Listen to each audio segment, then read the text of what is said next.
ধন্যবাদ। আমি এখানে এসেছিলাম আমার আব্বা, আম্মা এবং আমার ভাই এই কবরস্থানের সাহিত্য তাদের কবর জিয়ারত করতে এসেছিলাম।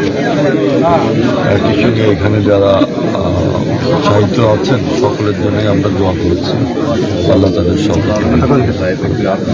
আপনারা জানেন গতকালকে আমাদের পার্টি আমাদের আনুষ্ঠানিকভাবে আমাদের ঘোষণা করেছে আমাদের পার্টি একটা দীর্ঘ সময় ফ্যাসিবাদের বিরুদ্ধে লড়াই করে, আন্দোলন করে, সংগ্রাম করে, অনেক রক্ত এবং ত্যাগের বিনিময়ে আজকে বাংলাদেশে একটা জাতীয় নির্বাচনের সামনে এসে দাঁড়িয়েছে।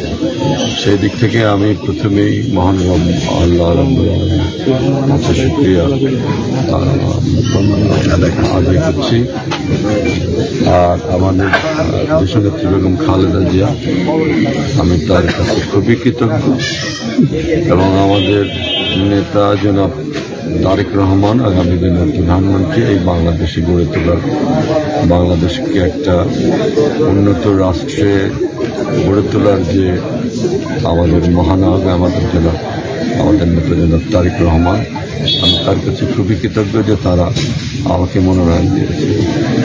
এইখানে এই বিজয় আসলে এই এলাকার মানুষের বিজয়। দীর্ঘদিন ধরে এই এলাকার বিভিন্ন শ্রেণী পেশার মানুষ, বিশেষত শ্রমজীবী মানুষ, তাদের সঙ্গে আমরা এখানে বিভিন্ন আন্দোলন সংগ্রাম করেছি। এইখানকার শ্রমজীবী মানুষের বিভিন্ন আকাঙ্ক্ষার বিষয় আমরা ধারণ করে এখানে আমরা দীর্ঘদিন ধরে রাজনীতি করেছি। সমস্ত জেলার মানুষ আজকে এই মনোনয়ন ঘোষণার কারণে অত্যন্ত আনন্দিত, উৎফুল্ল এবং আমরা মনে করি যে আজকে মানুষের সঙ্গে আমাদের যে দীর্ঘদিনের রাজনৈতিক যে প্রতিশ্রুতি, যে প্রতিজ্ঞা, সেটা পূরণ করবার একটা দায়িত্বে আমরা সাড়া পাচ্ছি। আমরা নিশ্চয়ই আশা করি যে আগামী সংসদ নির্বাচন ফেব্রুয়ারির মধ্যেই অনুষ্ঠিত হবে এবং সেই নির্বাচনের ভেতর দিয়ে আমরা আশা করি যে ইনশাআল্লাহ বাংলাদেশ জাতীয়তাবাদী দল সরকার গঠন করবে এবং সরকার গঠিত হলে আমরা সকলে মিলে সারা বাংলাদেশকে গড়ে তুলব। বিশেষত আমাদের এই অঞ্চলের আর্থসামাজিক উন্নয়নে আমরা সকলে একজোটে কাজ করব। আর আমরা এই মুহূর্তে আমি পরে সাংবাদিকদের সঙ্গে, সাংবাদিক বন্ধুদের সঙ্গে কথা বলবো বিস্তারিত আমাদের কর্মসূচি নিয়ে।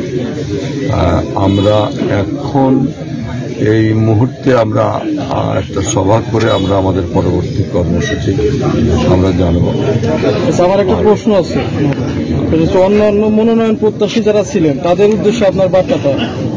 হ্যাঁ, আমরা আমাদের নেতা জনাব তারেক রহমান বলেছেন এবং আমরাও নীতিগতভাবে মনে করি যে একটা দলে নানা ধরনের মত পার্থক্য থাকতেই পারে, মত বিরোধ থাকতে পারে।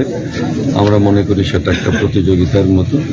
সুতরাং আজকে আমাদের ভারপ্রাপ্ত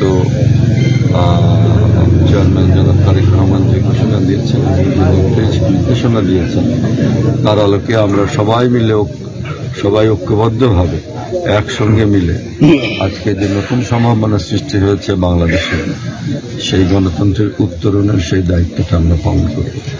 আমরা জানি যে বাংলাদেশ একটা খুবই জটিল পরিস্থিতির মধ্যে আছে।